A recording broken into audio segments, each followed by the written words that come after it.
इस जगह की पूरी तलाशी ली, लेकिन ऐसा कोई मर्डर वेपन नहीं मिला। पीछे का दरवाजा खुला है सर, शायद कातिल वहीं से भागा है। मिस्टर केली, अगर आपका काम खत्म हो गया तो लाश को पोस्टमार्टम के लिए भेज दीजिए। क्या सर?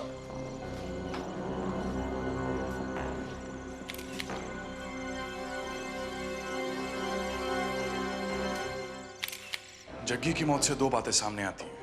पहली बात, कृष्णा, कमलेश और वो क्या नाम है उसका, हाँ, गुलाब चंद, ये तीनों कातिल नहीं हो सकते क्योंकि हमारी कस्टडी में थे। जहां तक रूपल के रेप का सवाल है, कल सुबह डीएनए टेस्ट के बाद वो भी पता चल जाएगा। दूसरी बात, कातिल जो कोई भी है उसे पता चल चुका था कि जग्गी उसे पहचान चुका है। यही नहीं, वो हम पे हमेशा नजर रख रहा था। जैसे उसे पता चला कि हम जग्गी को पकड़ने वाले, उसने उसे रास्ते से हटा दिया। कातिल विकी या राकेश कोई भी हो सकता है, लेकिन वो कौन है जिसे पहले ही पता था कि हम जग्गी से मिलने जाने वाले हैं? देखो, जग्गी तक पहुंचाने वाला दुबे है और दुबे तक पहुंचाने वाला रामपाल।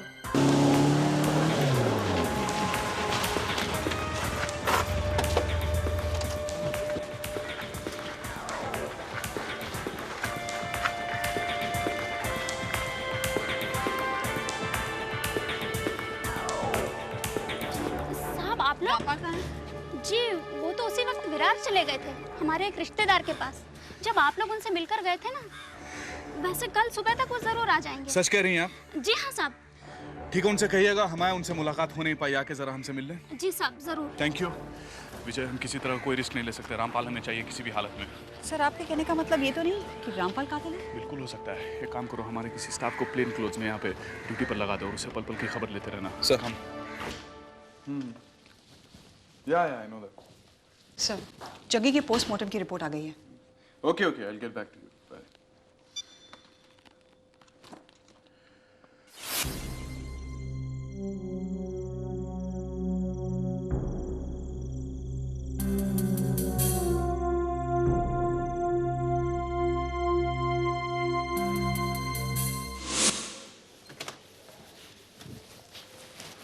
सर, मैंने विक्रांत को रामपाल के घर ड्यूटी पर लगा दिया है। अब बस रामपाल के आने की देरी है। Very good.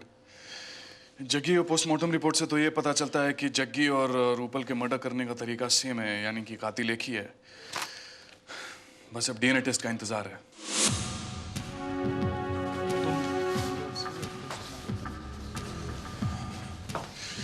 सब लोग डीएनए टेस्ट के लिए आ गए? सब विक्की को छोड़कर। और मैंने एक ऑफिसर को भेजकर पता लगाया विक्की के घर पर ताला लगा है। ओके, डॉक्टर साहब, रिपोर्ट कब तक मिलेगी? टेस्ट तो सारे हो गए हैं, जल्दी रिपोर्ट मिल जाएगी। प्लीज अगर थोड़ा जल्दी कर दें तो। Hello sir, Shinde. हाँ शिंदे, बोलो। सर, रामपाल मिल गया और इस वक्त ऑफिस में है। वेरी गुड, तुम वहीं रुको, हम लोग अभी आ रहे हैं। Come on guys, let's go.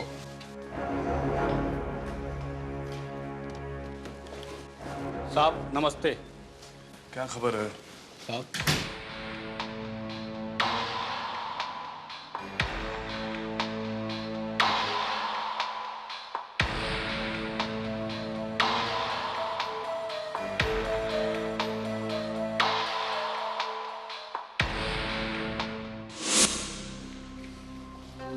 Sir, Rampal के कहने के मुताबिक पार्क में रूपल काफी लोगों से मिलती थी और उसकी दोस्ती काफी लड़कों के साथ भी थी। उसने ये भी कहा था कि उसकी विक्की के साथ काफी गहरी दोस्ती थी और वहां पार्क में अक्सर उसी बेंच पर पाए गए थे दोनों। उसने ये भी कहा था कि रूपल ने विकी को पार्क में तमाचा मारा था। ऐसा उसने क्यों किया होगा? I mean, क्या वजह हो सकती है इसके पीछे? ये भी तो हो सकता है कि विकी ने रूपल को मारकर इस बात का बदला निकाला हो। शायद हमारा शक सही है क्योंकि विक्की अभी तक डीएनए टेस्ट के लिए नहीं आया है। और जब मैंने पार्क में रूपल के बारे में दूसरे लड़कों से बातचीत की तो किसी ने भी विक्की के लिए अच्छा नहीं बोला। और एक लड़की ने तो साफ साफ यहाँ तक कहा कि विक्की रूपल का कातिल है, और काफी कॉन्फिडेंस के साथ कहा। सर, हाँ, ये सब तो सही है, लेकिन कुछ बातें हैं जो हम नजरअंदाज कर रहे हैं। जैसे कि रूपल एक जवान लड़की थी, थोड़ी बहुत खूबसूरत भी थी। पार्क के कई लड़कों की नजरें उस पर रही होंगी। ये भी हो सकता है कि विकी के कुछ दुश्मन रहे होंगे जो उससे जलते होंगे जब वो रूपल के साथ पार्क में बैठकर हंसता बोलता होगा, बातें करता होगा। या फिर यह भी हो सकता है कि किसी को राकेश और रूपल के बीच का रिश्ता खटका हो। तो क्या सर हम उन सब लोगों को इंट्रोगेट करें? उन लोगों में से काफी लोगों को मैं इंट्रोगेट कर चुका हूँ, लेकिन कोई सुराग नहीं मिला। एग्जैक्टली लेकिन अगर सुराग इतनी आसानी से हाथ लग जाए तो पुलिस और चोर का खेल खेलने का मजा ही खत्म हो जाएगा। लेकिन अभी तक हमारे पास जितने भी क्लूज हैं उनको ध्यान से देखा जाए तो एक बात साफ हो जाती है कि सबसे पहले हमें विकी से पूछताछ करनी चाहिए। उसे ये पता लगाना होगा कि उसके और रूपल के बीच में क्या रिश्ता था और वो डीएनए टेस्ट के लिए क्यों नहीं आया। सर, उस दिन जब मैं पार्क में बाकी लड़कों से पूछताछ के लिए गया तो विक्की वहाँ नहीं था। उस दिन विक्की आया ही नहीं था। सर, मुझे भी सबसे ज्यादा विकी पर शक होता है। भले ही उसका चेहरा भोला दिखता हो, लेकिन उसका भोलापन हमें धोखा भी दे सकता है। Sir, even I think we should get to Vicky first. Rampal ने यह भी कहा था कि रूपल और विकी के बीच उसने कई बार झगड़ा होते हुए देखा था।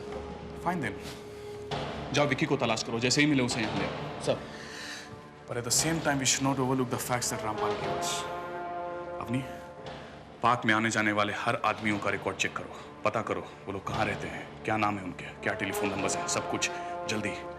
आज न कल हमें कोई ना कोई क्लू जरूर मिलेगा जो हमें असली कातिल तक ले जाएगा। But I don't know. अभी भी मुझे लग रहा है कि कहीं कुछ है जो मिस हो रहा है। कोई तो बात है जिसे हम नजरअंदाज कर रहे हैं। But I just can't. Sir, ये भी तो हो सकता है कि रामपाल कातिल के साथ मिला हुआ हो और हमें गुमराह करने के लिए ये सब कुछ कर रहा हो। होने को तो कुछ भी हो सकता है विजय, इसीलिए तो मैंने रामपाल की बात पर पूरी तरह से भरोसा नहीं करते हुए तुम लोगों को रिकॉर्ड चेक करने के लिए कहा। Come on, let's do it.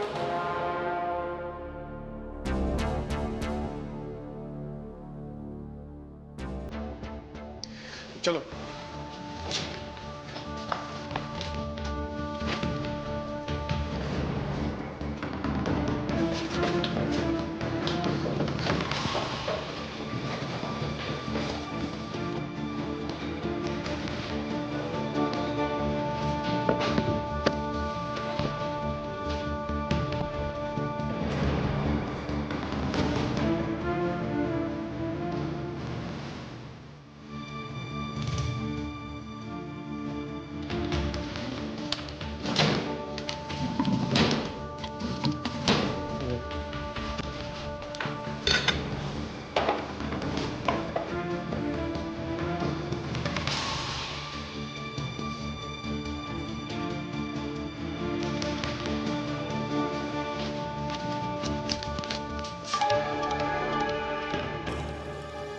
Massacred ball.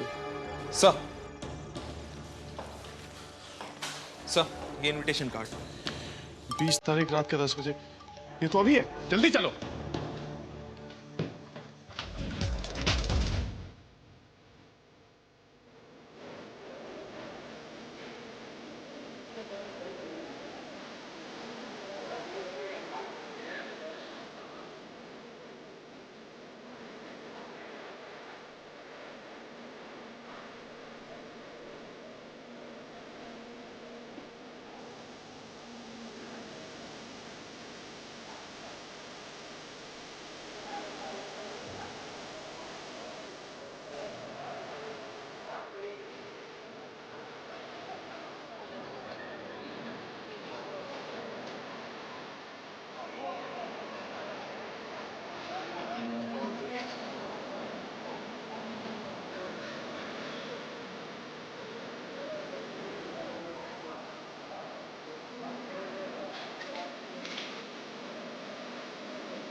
हो जाएंगे हम अपने दिलों का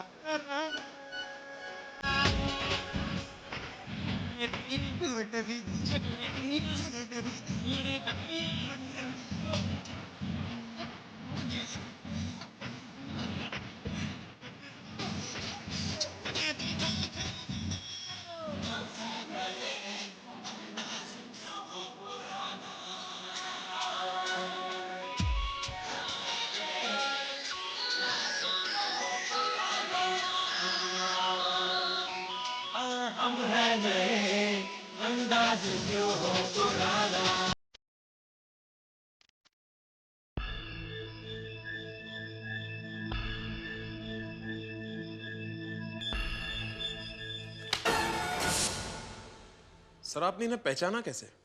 इनके जूतों से। जूतों से? हाँ, ये है so called retired Indian army captain mister Sudhir Joshi. Army छोड़े इन्हें 20 साल हो गए हैं, लेकिन आर्मी का बुखार अभी तक इनके सर से उतरा नहीं। आर्मी के जूते पहनकर जॉगिंग करते हैं। लेकिन तुम्हारे दिमाग की दाद देनी पड़ेगी। जिस तरह से लड़कियां कत्ल करके तुमने खुद हमें इन्फॉर्म किया, तुम तक पहुंचना बहुत मुश्किल था। लेकिन अब ये बताओ कि उस मासूम लड़की को तुमने इतनी बेरहमी से क्यों मारा? बताओ, ये कौन सा राज है जिसने तुम्हें ये सब कुछ करने पर मजबूर कर दिया? खूबसूरती और बेवफाई जो सिर्फ औरतों में होती है। ऐसी ही खूबसूरत बेवफा औरत थी सपना, मेरे कोलीग की बीवी। चलो सर, विक्की आ गया सर। हाँ, लेकिन विक्रांत इसकी जरूरत नहीं है, अब आप जा सकते हैं। क्या कह रहे थे आप? हाँ, वो सपना जो मेरी जिंदगी का एक खूबसूरत सपना बन गई थी। सिर्फ मैं ही नहीं, वो भी मुझे बहुत चाहती थी, और इस हद तक चाहती थी कि मेरे प्यार की खातिर वो अपने पति सुनील को भी छोड़ने के लिए तैयार थी। लेकिन क्या? लेकिन जैसे इस राज का पता लोगों को चलने लगा, मेरा ये सपना मेरी आंखों के सामने बिखर गया। और फिर? और वही जो होता है, धोखा, विश्वासघात, बेवफाई। फरीब, उसने मुझे कहीं का नहीं छोड़ा। वो हमारे रिश्ते से साफ मुकर गई और मुझ पर एक अश्लील इंसान के चरित्र का लेबल करार कर दिया गया। मुझे आर्मी से भी जलील होकर निकाल दिया। मेरा करियर, मेरी जिंदगी, सब कुछ बर्बाद हो गया सिर्फ उसी की वजह से। बस। और बस तब से लेकर आज तक हर खूबसूरत लड़की को सपना समझकर आपने अपनी भड़ास निकालनी शुरू कर दी। और तुम्हारे उसी जाल की एक मछली बेचारी रूपल बन गई। न जाने और कितनी मासूम लड़कियों की जिंदगी तुमने बर्बाद की होगी। हाँ, रूपल भी उनमें से एक थी। रूपल और सपना में कोई फर्क नहीं था। वो चेहरे से जितनी भोली दिखाई देती थी, उतनी धोखेबाज भी थी। एंड यू नो, मुझे धोखेबाज औरतों से सख्त नफरत है। आप ये कैसे कह सकते हैं कि रूपल और सपना एक जैसी थी? क्योंकि अक्सर मैंने रूपल को उस पार्क में अपने मंगेतर राकेश से मिलते देखा था। लेकिन जब मैंने देखा कि एक और तो वो राकेश से मिल रही है, और दूसरी ओर क्या? दूसरी ओर वो राकेश की आंखों में धूल झोंक कर किसी और लड़के से उसी बेंच पर मिलती थी जहां वो राकेश से मिला करती थी, और उस लड़के से हंस कर बातें करती थी। मुझे सब अच्छा नहीं लगा कि रूपल और सपना में कोई फर्क नहीं है। मैं उसे इसकी सजा देना चाहता था। किस्मत से उस रोज रात को रूपल पार्क में मुझे अकेली मिल गई। मैं उसे बहला फुसला कर पार्क के भीतर ले गया। उस वक्त वहां कोई नहीं था। और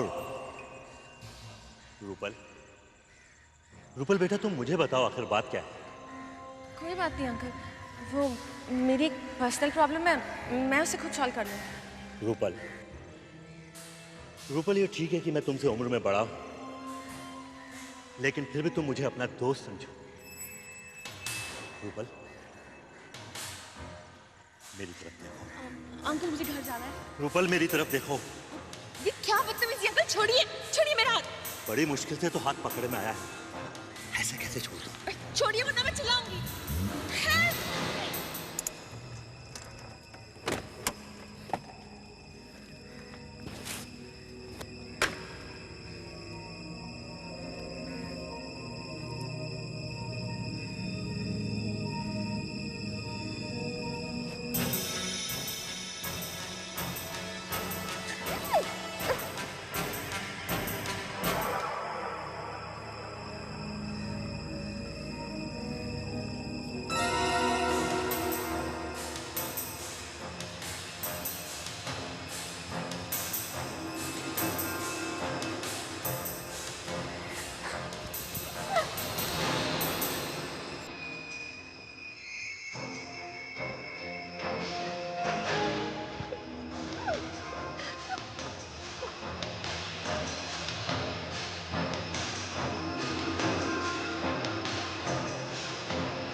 कमीनी बरसात धोखेबाज, तुझ में और सपना में कोई फर्क नहीं है।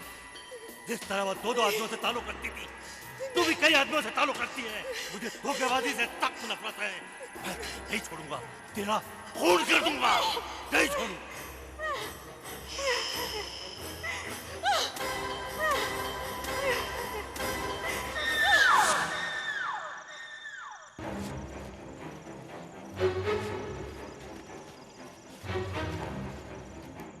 अचानक मुझे किसी के भागने की आवाज सुनाई दी। मैं उसके पीछे भागा।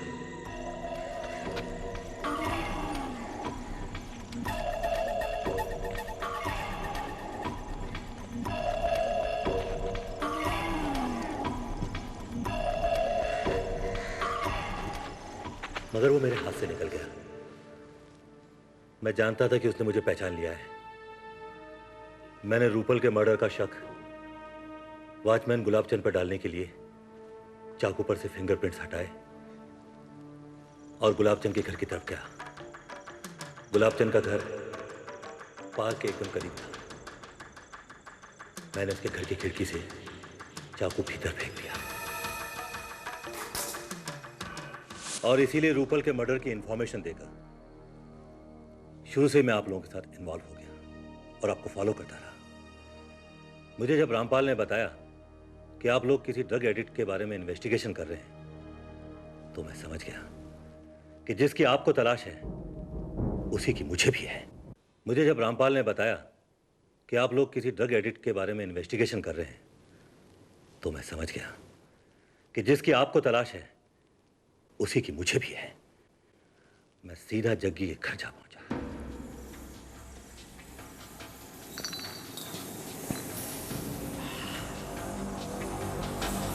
अरे हाँ, मैं तुम्हारा हाल पूछने आया था। कई दिनों से पार्क में नहीं दिखाई दे रहे, सोचा कहीं बीमार तो नहीं हो गए।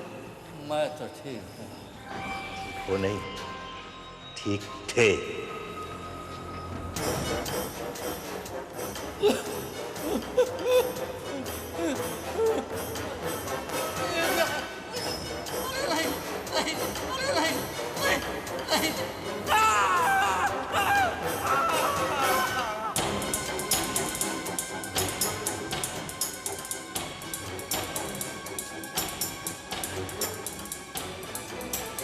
सॉरी जग्गी। और आप लोगों के वहां अंदर आने से पहले मैं वहां से भाग निकला। शिंदे, ले जाओ इन्हें।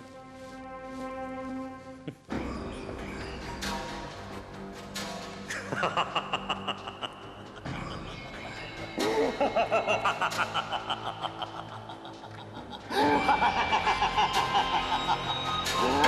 ha!